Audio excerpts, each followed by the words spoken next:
Hey, excuse me. What's going on, y'all? Hey, we got a great show for y'all today here today. Let me get over here. We got a great show for y'all today. We're about to pop it off um with a little bit of something different today. We're just gonna go through a nuclear disaster today. Um that gives us some time to work on some news for later on tonight. But further ado, make sure y'all smash that like button, subscribe button. I'm going to take you over to the actual live show so you can actually get the full picture of what's going on. Um, we are going to be sliding this down a bit. There you go. All right, it don't even matter. But anyways, further ado, make sure y'all drop that like button, drop that subscribe button, drop that follow button. Big boost to the channel. But other than that, let's get to it, y'all. Let's go over here and get this set.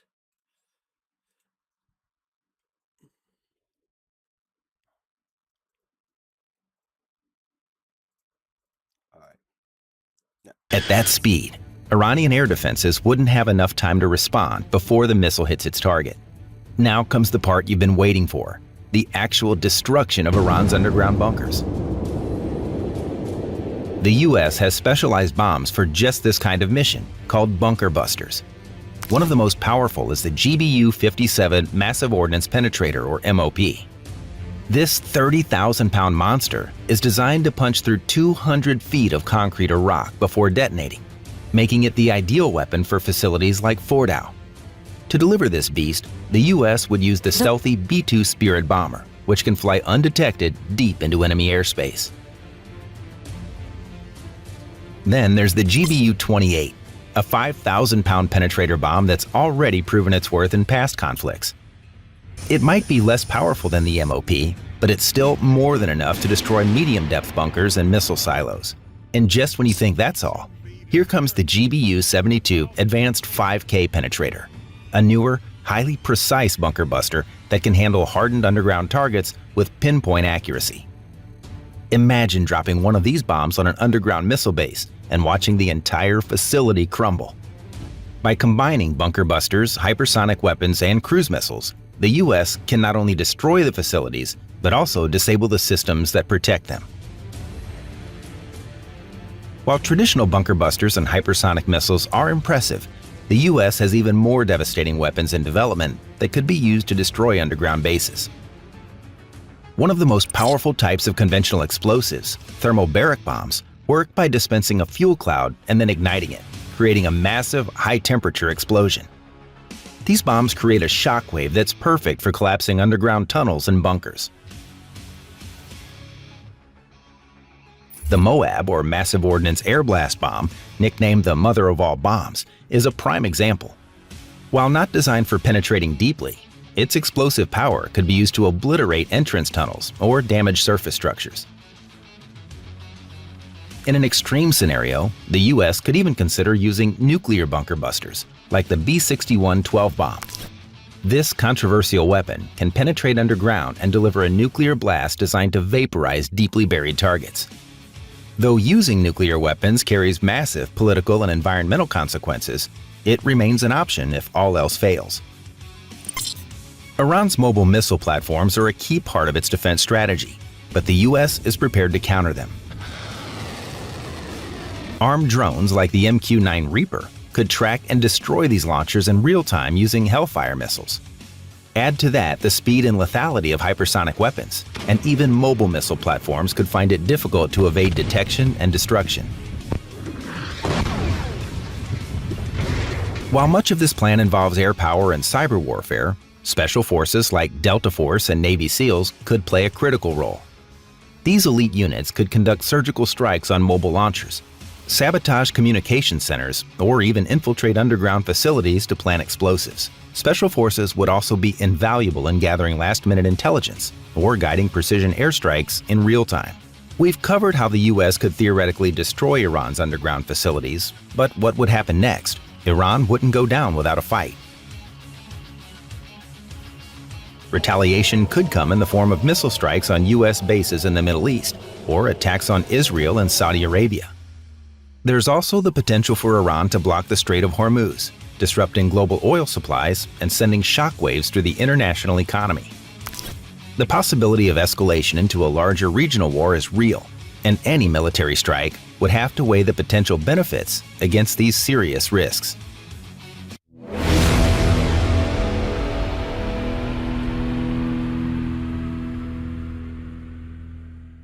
Picture this: a world teetering on the edge of nuclear catastrophe.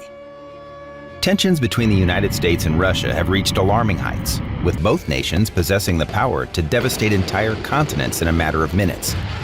The stakes have never been higher, and understanding how the U.S. could neutralize Russia's nuclear threats is crucial for anyone concerned about global stability. In this video, we'll explore cutting-edge strategies, the latest technologies, and the surprising twists in the story of nuclear deterrence. Before we dive into solutions, let's unveil the monster lurking in the shadows: Russia's nuclear arsenal. With thousands of warheads at their disposal, this is no ordinary threat.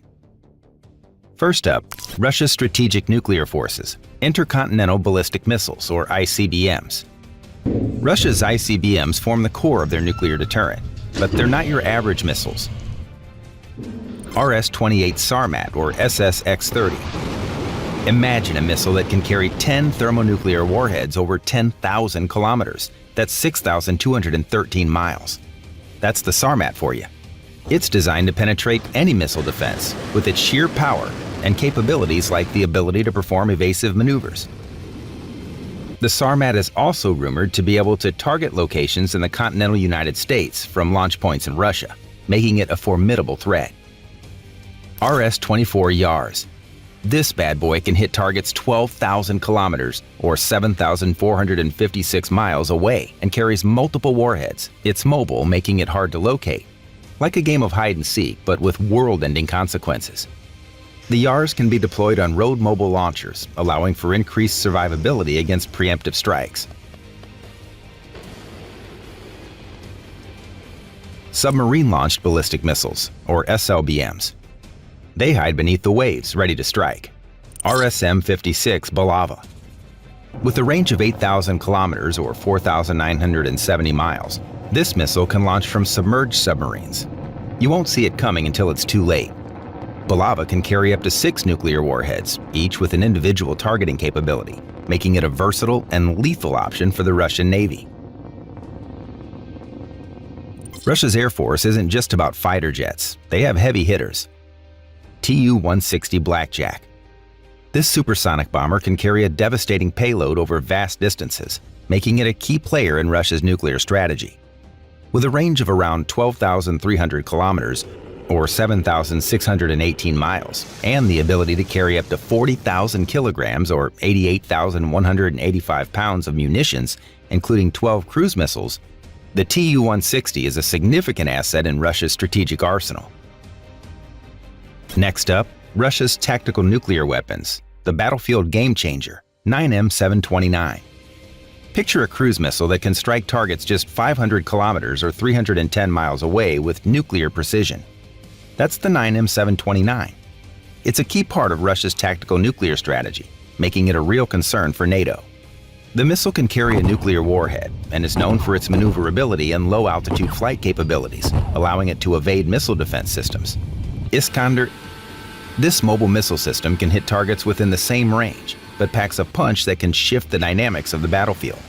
The Iskander can deploy both conventional and nuclear warheads, providing the Russian army with flexibility in various combat scenarios.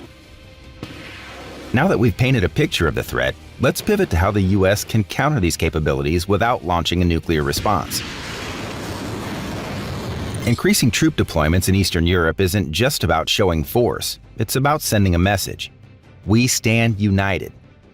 Enhanced NATO capabilities, such as the European Deterrence Initiative, bolster the alliance's defense posture against potential Russian aggression. Picture NATO forces working together, simulating real-world scenarios to enhance their readiness and response capabilities. These exercises help to build trust among allies and ensure that all members are prepared to respond collectively to any threats. Sometimes you have to be ready to fight fire with fire, Let's explore the military strategies the US could employ to counter Russian nuclear threats. What if the US could neutralize threats before they ever launched, targeting key infrastructure? Think of it like a surgical strike, targeting Russian missile silos and command centers before they can deploy their weapons. Utilizing intelligence from satellite surveillance and cyber operations could enable preemptive actions against critical targets. The US Cyber Command could launch cyber strikes to disrupt Russian nuclear command systems. Imagine hacking into their launch protocols, rendering their missiles useless. Recent advancements in cyber capabilities can help the US gain the upper hand by crippling enemy infrastructure before any nuclear launch can occur. Now let's turn to defense. Ground-based mid-course defense, or GMD. Imagine a system that could intercept incoming missiles from space. The GMD uses kinetic kill vehicles to destroy ICBMs mid-flight. While still evolving, recent tests have demonstrated improvements in interception capabilities. And with planned upgrades, the GMD system aims to provide enhanced coverage against Russian ICBMs. Aegis Ballistic Missile Defense, or BMD. Deployed on US Navy ships, this system can track multiple incoming threats and intercept them. Picture a floating fortress, ready to defend against nuclear attacks. The Aegis BMD system uses advanced radar and interceptor missiles to protect US assets and allies from missile strikes. Counterforce strategies focus on targeting the adversary's military capabilities while minimizing civilian casualties. The US can leverage advanced weapon systems to conduct precision strikes. AGM-86 ALCM. This air-launched cruise missile can travel over 2,400 kilometers or 1,491 miles, delivering a nuclear punch to enemy targets without putting pilots at risk. With a nuclear yield of up to 100 kilotons, the ALCM is a crucial component of the US nuclear triad. B-2 Spirit.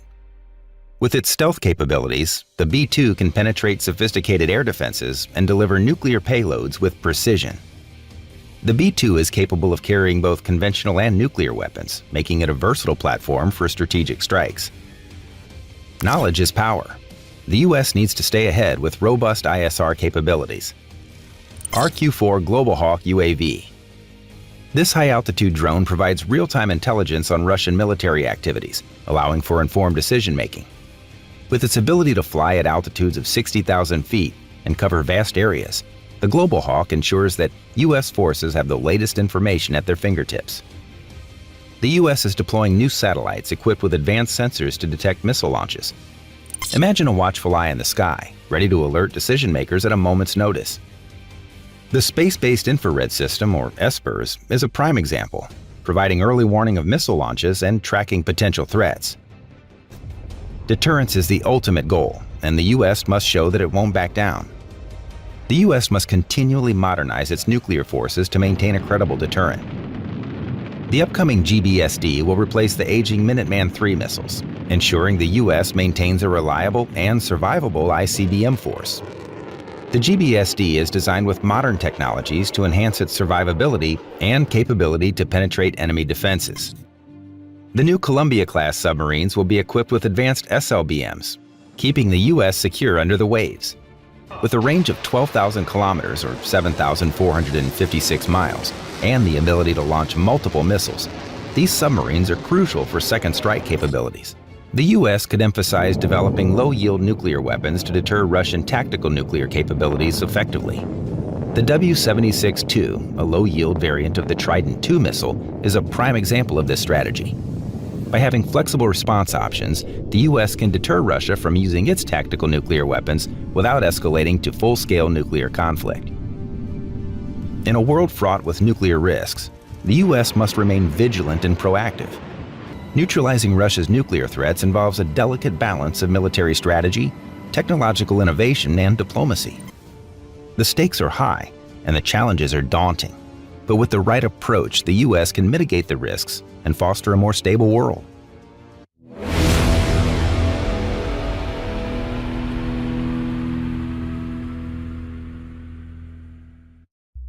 As China becomes more powerful as a nation, so does its military.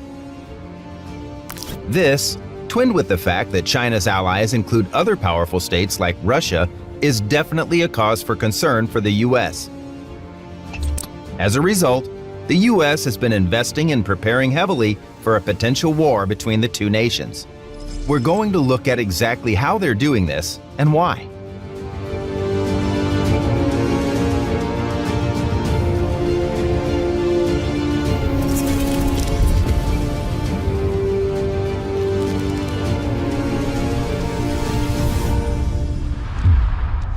There are a few scenarios that the U.S. military would consider a just cause for war with the Asian powerhouse. These include any nuclear, chemical, or biological weapons action by China against the U.S. or its allies, as well as any Chinese military attack against Taiwan or its offshore islands. This includes an economic blockade or major cyber attack against the nation's public infrastructure and institutions. Then, there's any Chinese attack against Japanese forces in China's defense of Japanese sovereignty over the Senkaku Islands, which China claims as their own. There's also the scenario that any major Chinese hostile action in the South China Sea to further reclaim and militarize islands will also be a cause for war, as well as any Chinese attack against the sovereign territory or military assets of U.S. treaty allies. Considering this long list of triggers leading to war, it's no wonder then that the U.S. is preparing for this. In all of these scenarios, tensions have risen dramatically in recent years, and there's evidence to suggest that one or more of these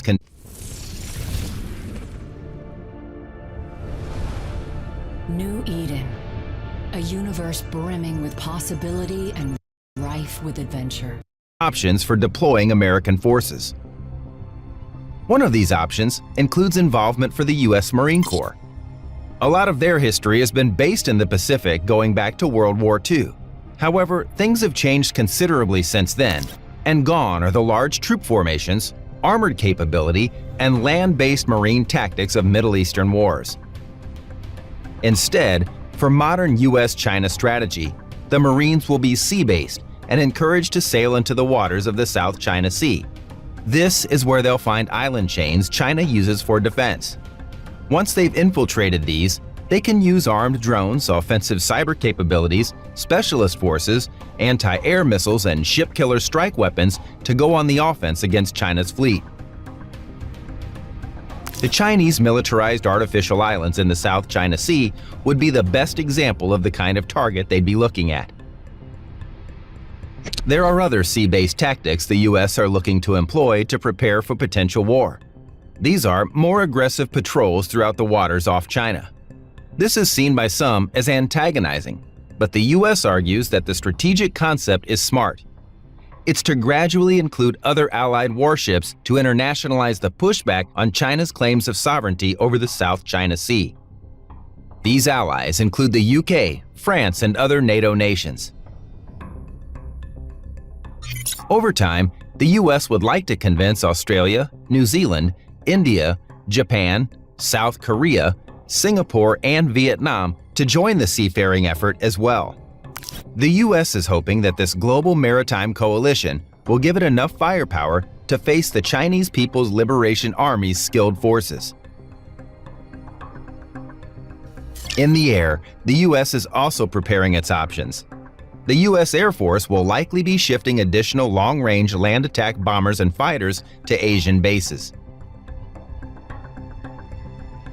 These include some very remote sites on smaller islands.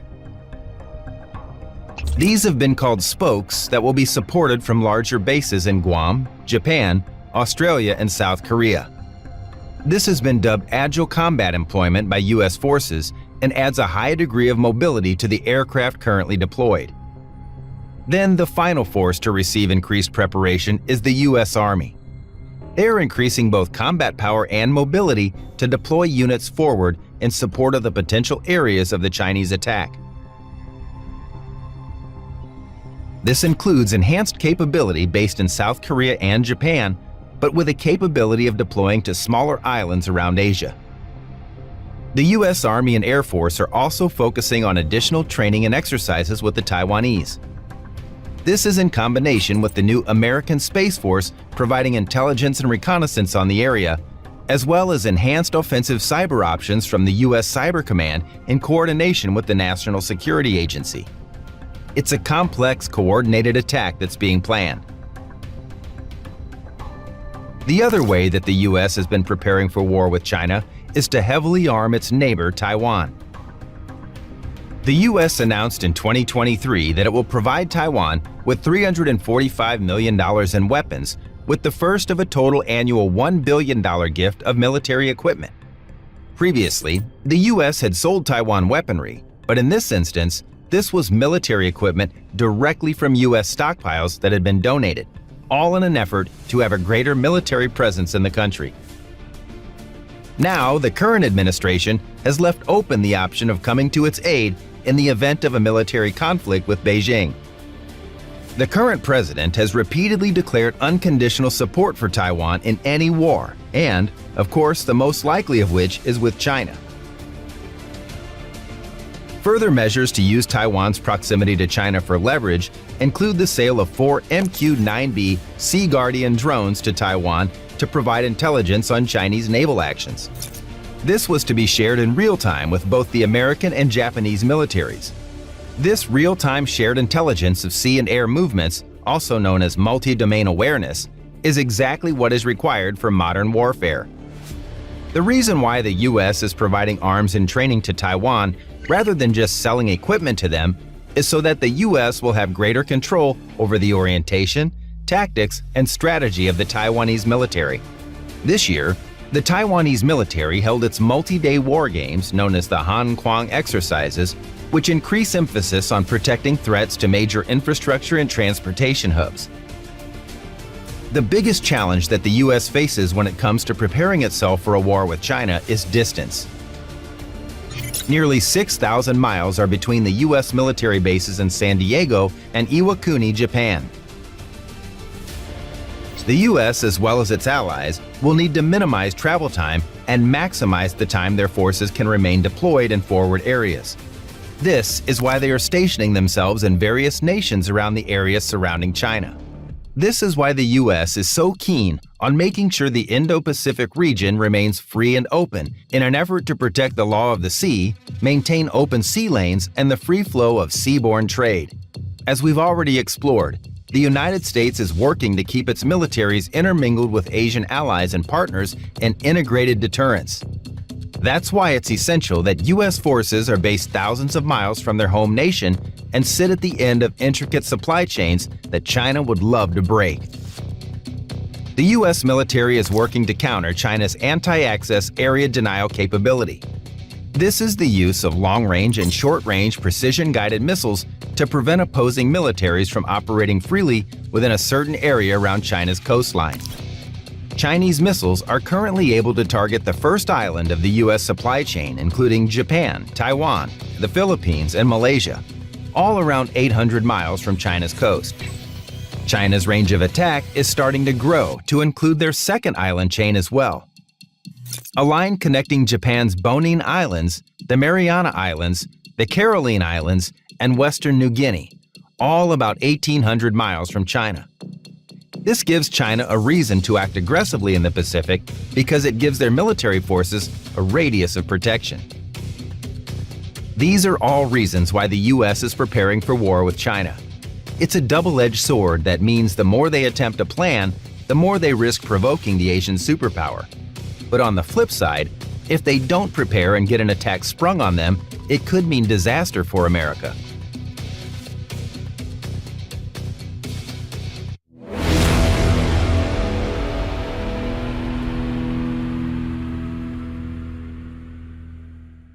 You're scrolling your phone, sipping coffee, maybe sitting in traffic.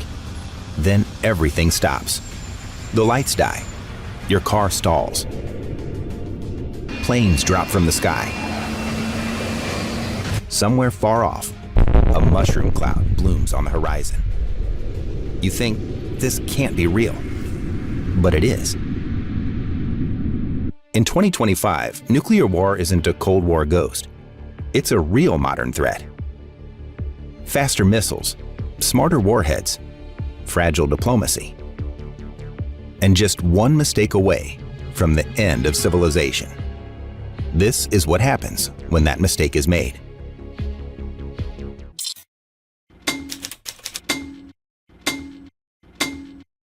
It doesn't begin with nukes. It begins with a spark. Tensions boil over. A Chinese blockade of Taiwan. Russian troops cross into the Baltics. North Korea launches a missile that strays into Japanese territory. Panic, confusion, scrambled communication. And then a false radar warning. Or maybe it's real. Military leaders have to decide, launch now or risk losing everything. The US initiates launch on warning.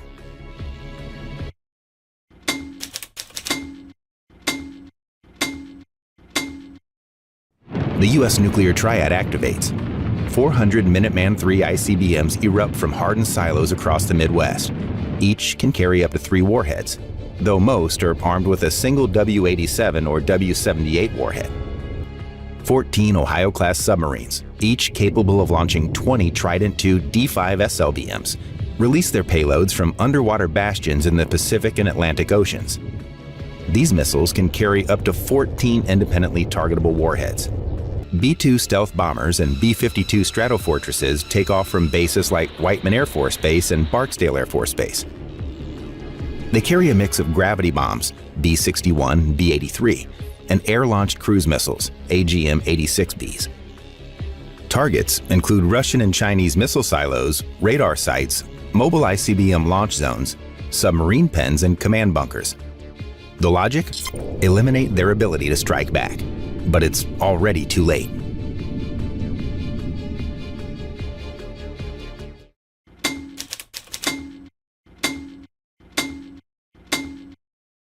In response, Russia unleashes its full arsenal. RS-28 Sarmat, or Satan II ICBMs, launched from silos across Siberia. Each missile carries up to 15 MIRVs with yields of 750 kilotons to 1 megaton.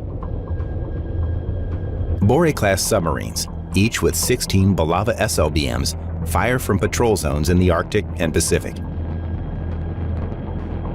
Avangard hypersonic glide vehicles, capable of Mach 20 speeds and maneuvering flight paths, descend on U.S. missile defense bunkers and continuity of government sites. Air-launched cruise missiles like the KH-102 and ship-based Calibers swarm toward NATO capitals. Russia activates its perimeter system, a last resort automated retaliatory network. Even if Moscow is obliterated, the remaining nuclear forces will launch.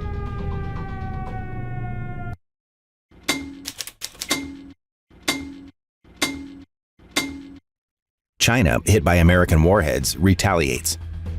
DF-41 ICBMs, with range over 12,000 kilometers and up to 10 MIRVs each, launch from deep inland silos and mobile launchers. JL-3 SLBMs streak from Type 094A and newer Type 096 submarines hidden in the Western Pacific. DF-17 and DF-27 hypersonic missiles target Guam, Hawaii, and carrier strike groups. Chinese targets include U.S. bases in the Pacific, Anderson Air Force Base and Yokosuka Naval Base, missile fields in Montana and North Dakota, and tech hubs like Silicon Valley. With Google Play Games, you can play unlocked. Unlock rewards with Google Play Points. So the more you play, Conflict spreads like wildfire. India and Pakistan exchange tactical nukes. Delhi, Islamabad, Lahore, and Mumbai vanish in flames. North Korea fires Hwasong-17S and KN-23 short-range missiles towards Seoul, Tokyo, and possibly California. Some reach targets, others are intercepted. Israel, under threat from Iranian missiles and Hezbollah attacks, launches Jericho-3 missiles and Popeye Turbo Cruise missiles from Dolphin-class submarines. Cities from Tehran to Tel Aviv, Seoul to Karachi are incinerated. The first warheads strike. Washington, D.C. is turned into a crater. The White House, Pentagon, gone. Moscow is obliterated. Berlin, London, Paris, reduced to fire and ash. New York, Los Angeles, and Chicago, erased from the map. Hundreds of thousands die instantly. Millions more burn, suffocate, or are crushed in collapsing buildings.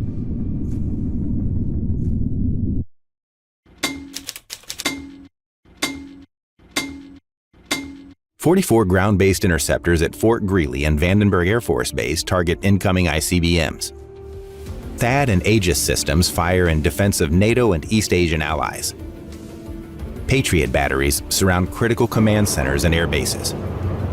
They stop some, but it's a numbers game. Hypersonics slip through. MIRVs release decoys.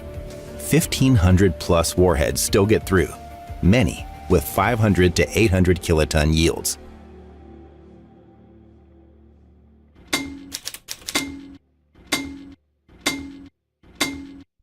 Entire cities become furnaces. Temperatures reach 1,500 degrees Celsius.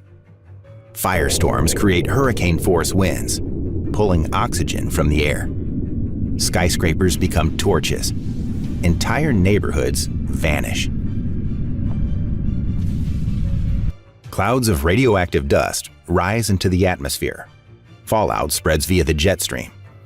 The American Midwest is blanketed in ash. Central Europe glows with residual radiation. East Asia's breadbasket turns toxic.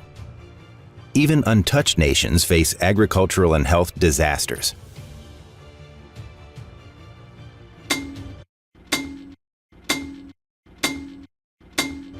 In 60 minutes, over 2,000 nuclear weapons have detonated. Between 1 and 2 billion people are dead or dying. 90% of global industry is destroyed. Major governments no longer function. Medical systems are obliterated. The internet is gone. Power grids are shattered. The survivors? Trapped in bunkers, subway tunnels, or mountain caves, battling radiation sickness, starvation, and psychological trauma. Waiting, not for rescue, but for the slow death that follows. Nuclear war is not just possible, it's one chain reaction away. One error, one miscalculation is all it takes. If nuclear war begins, there is no winner, only ash, silence, and regret. The clock is ticking.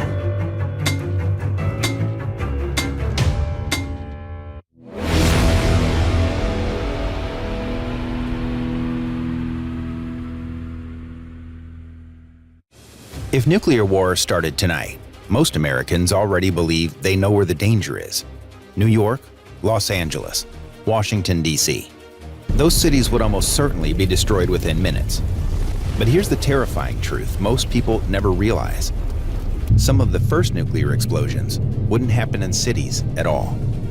They would happen in places that look quiet, empty, even peaceful. Wide farmland, remote plains, small towns few people have ever heard of. Because nuclear war isn't just about killing civilians. It's about destroying weapons, infrastructure, and the ability to fight back. And many of those targets sit far away from major cities. In fact, several states that feel safe today would actually be among the first places hit in a nuclear war. Meanwhile, a handful of states might quietly sit near the bottom of every nuclear target list. Not completely safe, but far less likely to experience a direct nuclear strike.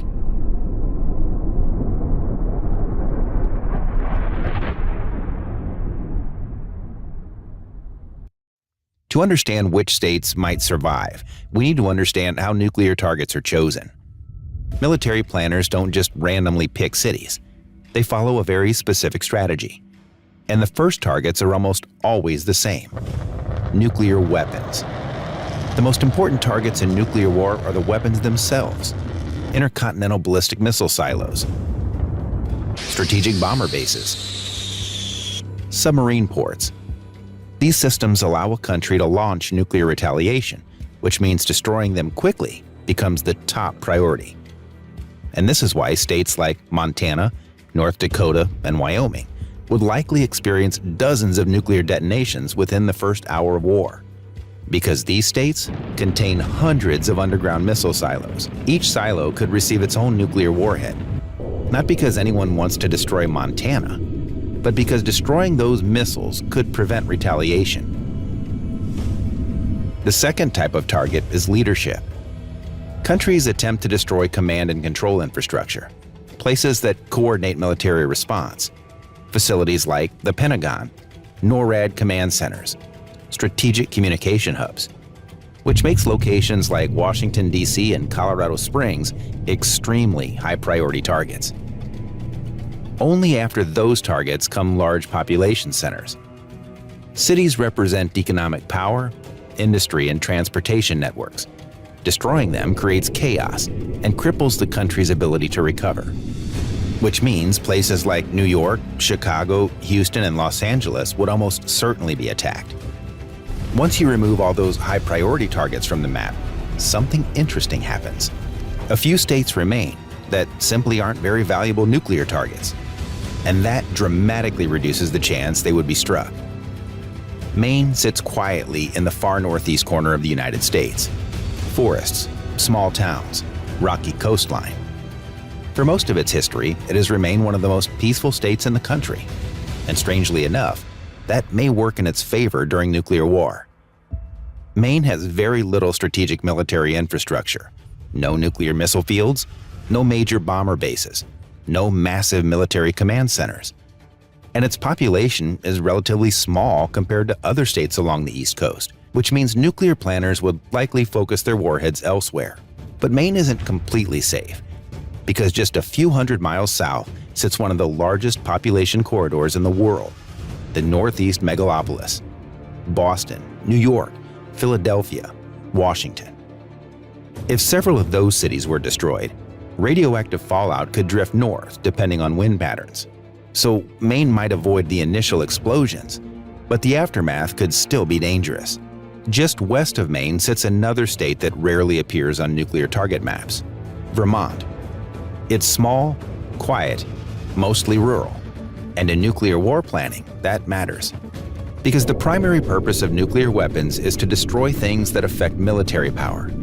And Vermont has very few of those, which means attacking Vermont provides very little military advantage.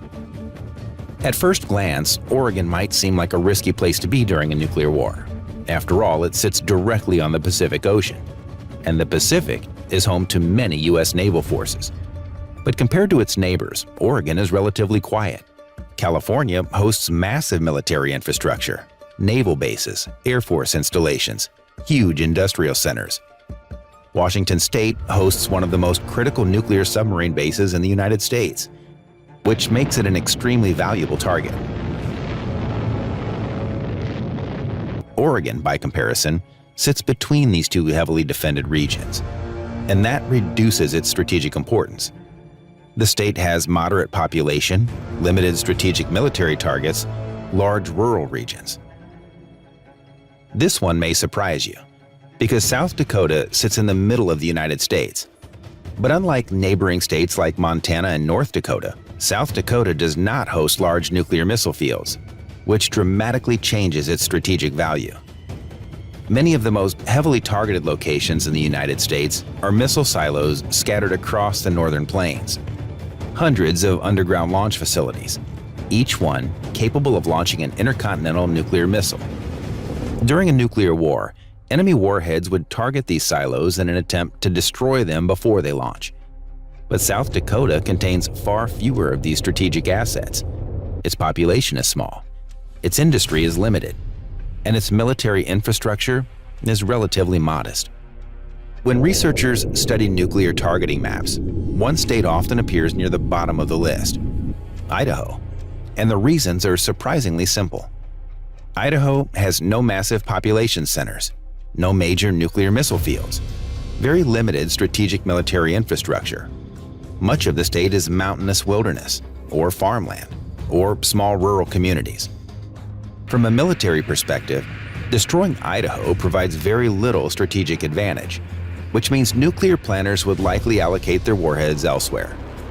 Another factor working in Idaho's favor is geography.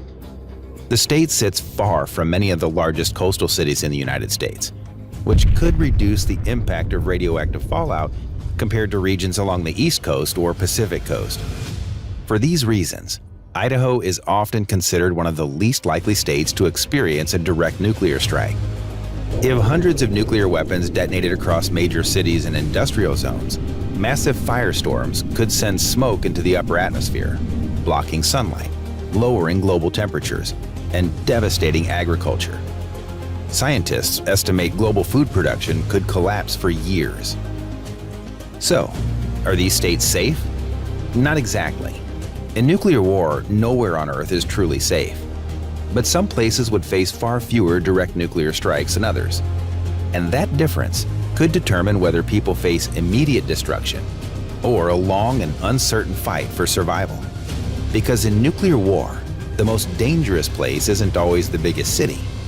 Sometimes, it's the places hiding the most powerful weapons. And the safest places are often the ones the world simply forgets.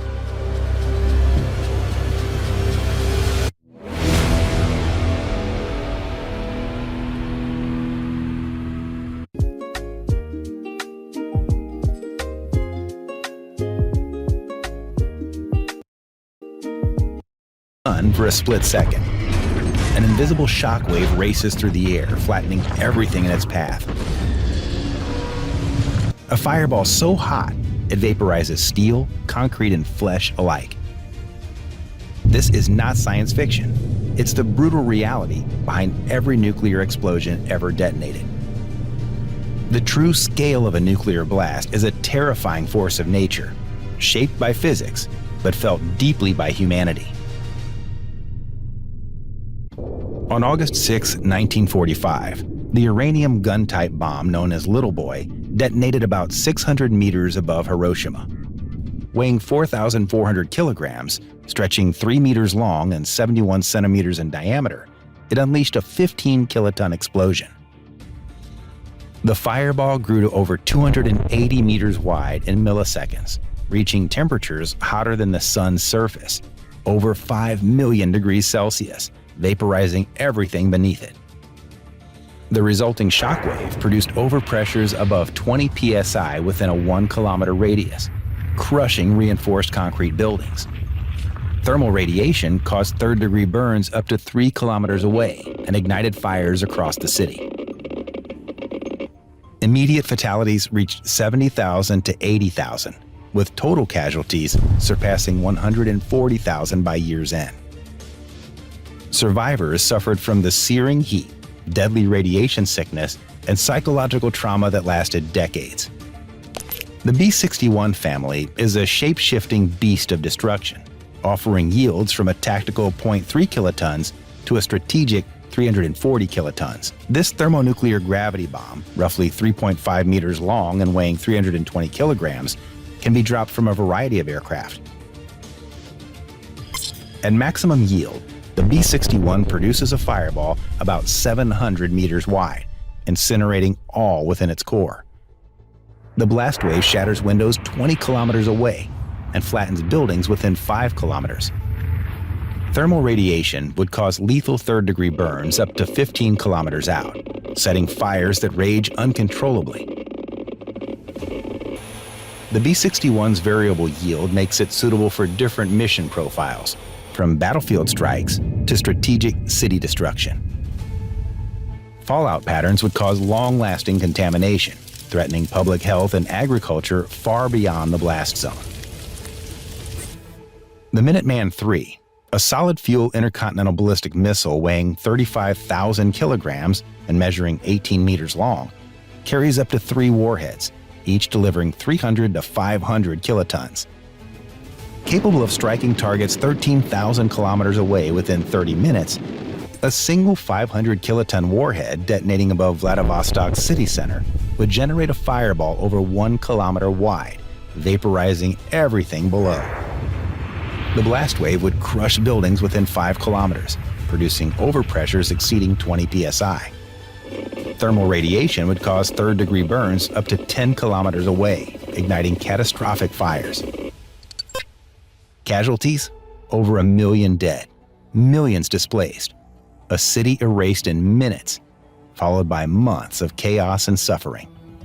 From stealthy Ohio-class submarines, the Trident II D5 launches missiles 13.4 meters long, weighing 59,000 kilograms, carrying up to 14 warheads ranging from 100 to 455 kilotons each, capable of striking targets more than 11,000 kilometers away. A 455 kiloton warhead exploding over St. Petersburg would create a fireball 1.2 kilometers wide, instantly vaporizing the center. The blast wave levels structures within 5 kilometers, while thermal radiation causes deadly burns up to 15 kilometers out, igniting massive fires across the city. The death toll would exceed 1.5 million, with infrastructure destroyed and radiation poisoning lingering for years. The stealth of its underwater launch means no warning, a silent nightmare. The Avangard hypersonic glide vehicle, launched atop an ICBM, speeds at Mach 20+, evading missile defenses with its high maneuverability. Carrying a 2-megaton warhead, it produces a 1.5 kilometer wide fireball and a destructive blast wave exceeding 10 kilometers, with thermal radiation igniting fires 20 kilometers away. Its hypersonic speed and unpredictable flight path leave almost no time for detection or interception. Detonated over New York City, millions could die in seconds, with little to no warning. China's DF-5 liquid-fueled ICBM, standing 33 meters tall and weighing 183 kilograms, can deliver a 5-megaton warhead more than 13,000 kilometers away. A detonation over Tokyo would produce a fireball nearly 2 kilometers wide, vaporizing central wards instantly. The shockwave would demolish buildings within 15 kilometers, while thermal radiation would ignite fires stretching 30 kilometers beyond. Over 5 million would die immediately, with devastation spanning miles. Russia's RS-28 Sarmat is a monstrous 35-meter-tall ICBM, weighing over 200,000 kilograms, capable of carrying up to 10 warheads each, packing 10 to 50 megatons of explosive power. A 50-megaton warhead detonating over Chicago's downtown generates a fireball nearly 6 kilometers wide, instantly vaporizing the city and surrounding suburbs. The shockwave flattens buildings up to 40 kilometers away, with thermal radiation causing fatal burns up to 100 kilometers out, sparking an unstoppable firestorm. The scale of radioactive fallout from such an explosion would contaminate vast areas across multiple states, forcing mass evacuations and rendering land uninhabitable for decades. Fallout particles would enter the atmosphere, potentially triggering global climate effects by injecting soot and radioactive materials high into the stratosphere, a nuclear winter scenario. Immediate deaths would number in the tens of millions, with radioactive fallout poisoning half a continent for years to come. Poseidon is a nuclear-powered underwater drone carrying an estimated 100 megaton warhead, traveling at over 100 kilometers per hour underwater and capable of traveling thousands of kilometers stealthily. A detonation in San Francisco Bay would create a massive underwater shockwave and tsunami, devastating the coastline. Radioactive fallout would poison the Pacific coast for decades, rendering the region uninhabitable. Millions could drown or die from radiation poisoning. This weapon doesn't just destroy cities, it contaminates entire ecosystems and coastal regions for generations, crippling economies and livelihoods. The world balances on a knife's edge. One spark, one miscalculation, or one choice away from nuclear catastrophe. The true scale of nuclear explosions demands we act before the next blast changes everything. Will humanity learn in time, or be consumed by its own destructive power?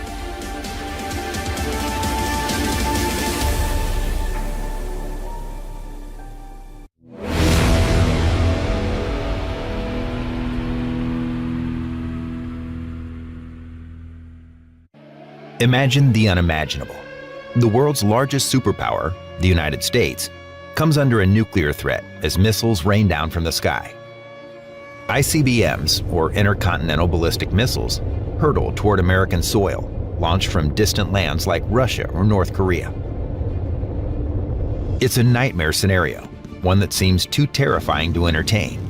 But the reality is, nuclear ICBMs could hit U.S. soil within 30 minutes after launch. The question is, can the U.S. defend itself against this kind of attack?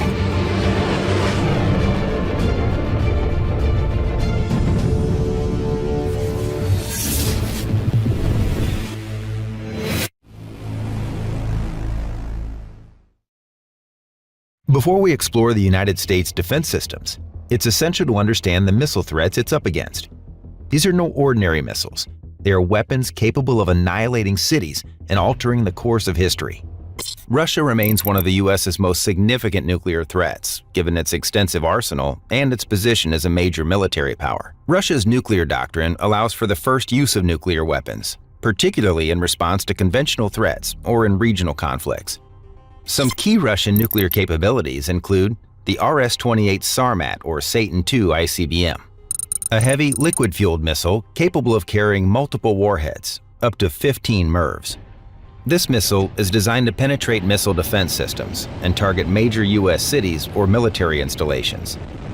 Range over 18,000 kilometers or 11,200 miles. Payload up to 40 megatons of TNT in a single warhead, with multiple warhead options. R-36M or SS-18 Satan. Known as one of the most powerful ICBMs in the world, the R-36M remains a cornerstone of Russia's nuclear deterrence.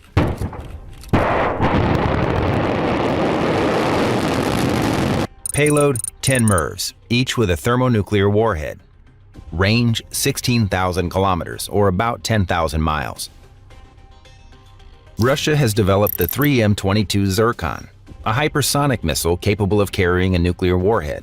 Its speed and maneuverability make it extremely difficult to intercept. Speed, Mach 8 to 9, or around 9,800 to 11,000 kilometers per hour. Range up to 1,000 kilometers, or 620 miles. China's rapid modernization of its nuclear arsenal is aimed at creating a credible deterrent against the U.S. and other powers. China maintains a no-first-use nuclear policy, but its military doctrines have evolved, with increasing emphasis on the potential use of nuclear weapons in a conflict. DF-41 ICBM, China's most advanced ICBM, capable of carrying multiple nuclear warheads. The DF-41 is a critical part of China's nuclear deterrent, designed to counter U.S. and Russian missile defense systems.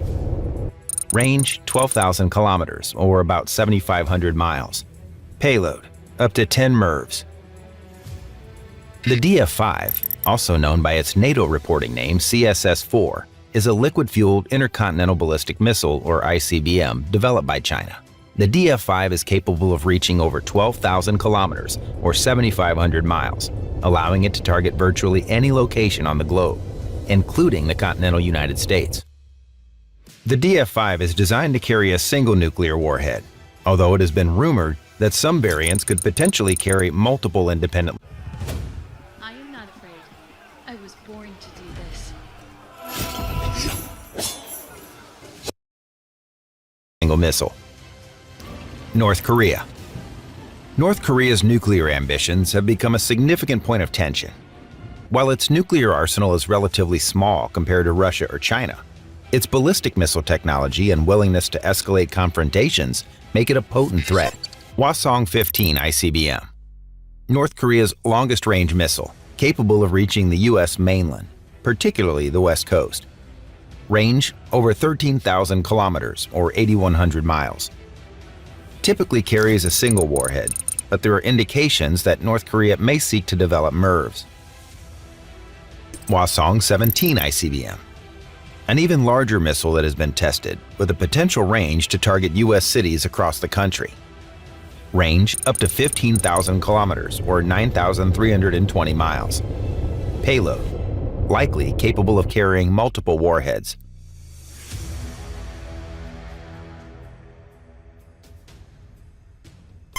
The United States possesses one of the world's most advanced nuclear arsenals, with approximately 5,550 nuclear warheads, both deployed and non-deployed. The B-83 Gravity bomb is one of the most potent weapons in the U.S. nuclear inventory, designed to penetrate deep underground facilities. It's a powerful tool for targeting fortified sites that are difficult to destroy with conventional weapons. Yield range, up to 1.2 megatons, making it one of the most powerful weapons in the U.S. arsenal.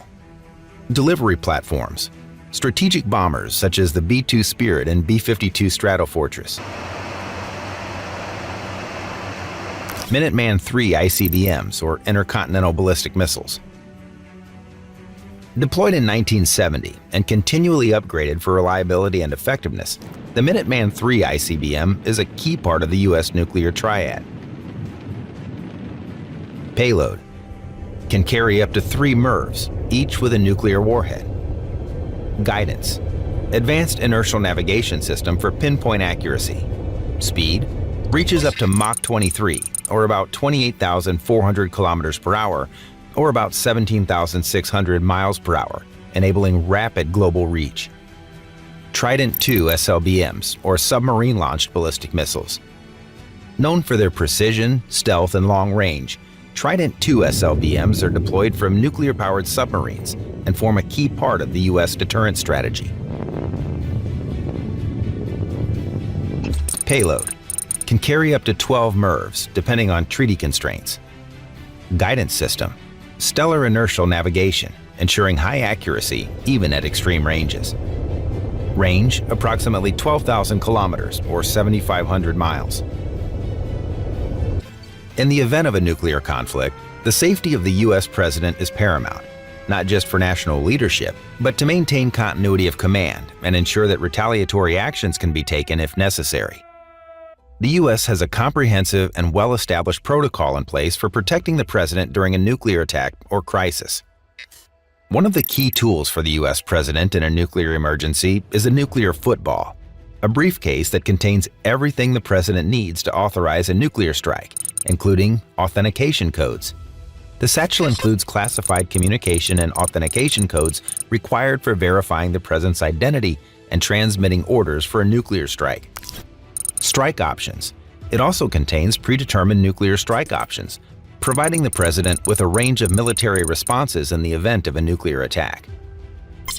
Secure communication equipment: the football is equipped with communication tools, including satellite phones and encrypted radio systems, ensuring the president can maintain communication with military leaders and other key officials. The football is always with the president, carried by a military aide wherever the president goes. In case of a nuclear attack or other existential threats to the nation, the U.S. president has access to Air Force One, a specially equipped aircraft designed to keep the president safe while allowing them to exercise command over the military. Air Force One can function as a flying command center. The aircraft is capable of controlling military operations, including directing nuclear retaliation, even if the president is far from Washington, D.C. In the event of a nuclear strike or national emergency, the continuity of government, or COG system, ensures that the president, along with other key leaders, can remain in command. The U.S. government maintains underground facilities that can house the president, vice president, and other high-ranking officials in case of a nuclear attack. These facilities, like Raven Rock Mountain Complex and Mount Weather, are designed to withstand nuclear blasts and provide shelter and communication capabilities. Imagine it's the middle of the night at NORAD's headquarters in Colorado Springs. Monitors light up with a sudden burst of activity.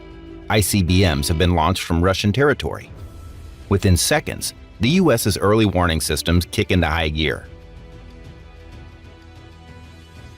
Satellites detect missile heat signatures, transmitting real-time trajectory data to ground stations. Advanced radars across the U.S. and allied territories calculate impact zones, providing critical minutes for defensive action. With incoming missiles confirmed, the U.S. deploys its multi-layered missile defense systems. Fortunately, the U.S. has invested billions into missile defense systems. But the question remains, will these systems be enough? The first line of defense against an incoming ICBM is the Ground-Based Midcourse Defense System, or GMD. GMD is designed to intercept nuclear warheads during their mid-course phase, which is the time when they are traveling through space, just before re-entry into Earth's atmosphere. During this phase, missile defense systems can target warheads as they are in a predictable trajectory. The ground-based interceptors, or GBI, are launched from silos in places like Alaska and California to intercept and destroy ICBMs in space. These interceptors travel at high speeds, relying on kinetic energy to destroy the incoming missile. GMD uses a combination of radar systems, such as the sea-based X-band radar, and satellite tracking to pinpoint the exact location of the missile in space. However, GMD has limitations. Its success rate is somewhat contested. The system is designed to intercept missiles during a time when they are still on a predictable flight path, but advanced countermeasures like decoys, MIRVs, and decoy warheads can overwhelm the system. The U.S. has only 44 GBIs currently in operation, which limits the number of missiles that can be intercepted at once. While GMD handles missile defense in space, Aegis Ballistic Missile Defense, or BMD, operates in the terminal phase of a missile's flight, when it's re-entering the Earth's atmosphere. Aegis uses Standard Missile 3, or SM-3 interceptors launched from Navy destroyers and cruisers. These interceptors are designed to intercept missiles up to 100 kilometers in altitude, well above commercial airliners, but lower than ICBM re-entry speeds. The Aegis system excels at handling short to medium-range ballistic missiles, but can also play a role in intercepting ICBMs. While Aegis isn't the primary line of defense for ICBM strikes, it adds an extra layer of protection, especially for regional missile threats. As the missile gets closer to its target, the Terminal High Altitude Area Defense, or THAAD system, comes into play. THAAD is designed to intercept missiles in the terminal phase, just before they strike their target. The system uses hit-to-kill technology, meaning it destroys the incoming missiles by physically colliding with it at speeds greater than Mach 8. In other words, the intercepting missile hits the target with such force that it effectively destroys the warhead. THAAD is deployed in many places around the world and has a range of up to 200 kilometers. This gives it the capability to protect against regional missile threats, including North Korean ICBMs. However, against a full-scale Russian nuclear attack, THAAD may only be able to intercept a limited number of missiles. In the event of a missile strike on the US, it's important to consider what the enemy targets. The goal of a nuclear ICBM strike isn't just destruction. It's to cripple the US and severely limit its ability to retaliate.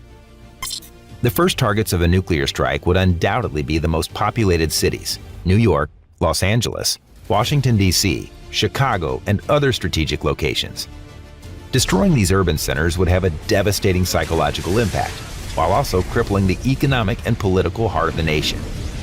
Widespread civilian casualties and chaos would ensure a swift collapse of national morale. Adversaries would also target military bases, particularly those housing nuclear weapons, ICBM silos, and missile defense systems. Crippling U.S. military capabilities would make it impossible for the U.S. to retaliate or defend itself. Key bases such as Minot Air Force Base, North Dakota, and Vandenberg Air Force Base, California, would be the top of the target list. Finally, the enemy would strike at critical infrastructure: energy grids, transportation networks, and communication hubs. The goal here would be to paralyze the country, making it harder for the U.S. to organize a defense or recovery. Despite these defenses, no system is foolproof. Some missiles evade interception, striking key cities like Washington, D.C. and New York. As the first impacts occur, the U.S. initiates a measured but devastating counterstrike to neutralize Russia's nuclear capabilities. The U.S.'s survivable nuclear arsenal ensures that, even after a first strike, it can respond decisively. An Ohio-class submarine in the Arctic launches Trident II D5 missiles. Each missile splits into multiple warheads, or MIRVs, targeting Russian missile silos, naval bases, and airfields. Minuteman III missiles roar out of silos across the Midwest, targeting Russian Strategic Rocket Forces facilities like the Kozulsk missile field. B-2 Spirit stealth bombers penetrate Russian air defenses, delivering B-83 thermonuclear bombs to command centers and missile launch facilities. The U.S. employs a flexible response doctrine, enabling a proportional and targeted reaction. Number 1. Limited counterforce strike. Neutralize key Russian missile sites, such as the Votkinsk plant, or mobile Topol-M ICBMs, while avoiding population centers. Number 2. Regional tactical strike. A low-yield W-76-2 warhead launched from a Trident missile targets a military base in Kaliningrad, deterring further aggression.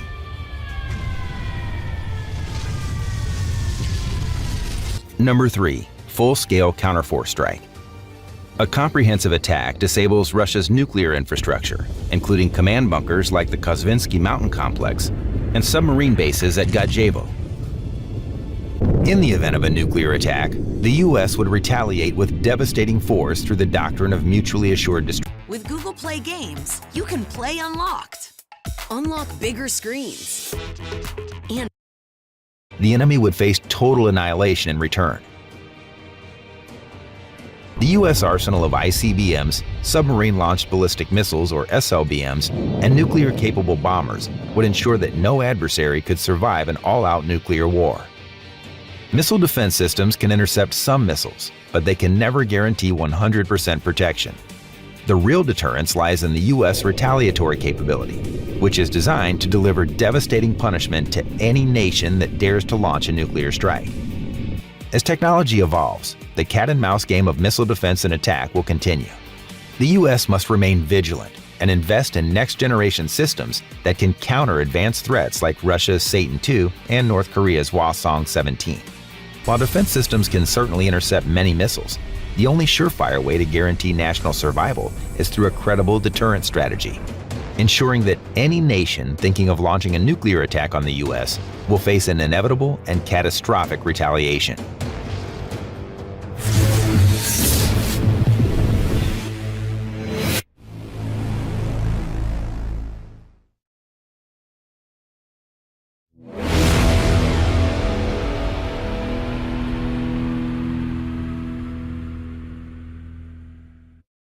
The B-83 nuclear bomb stands as one of the most formidable weapons in the United States strategic arsenal. Epitomized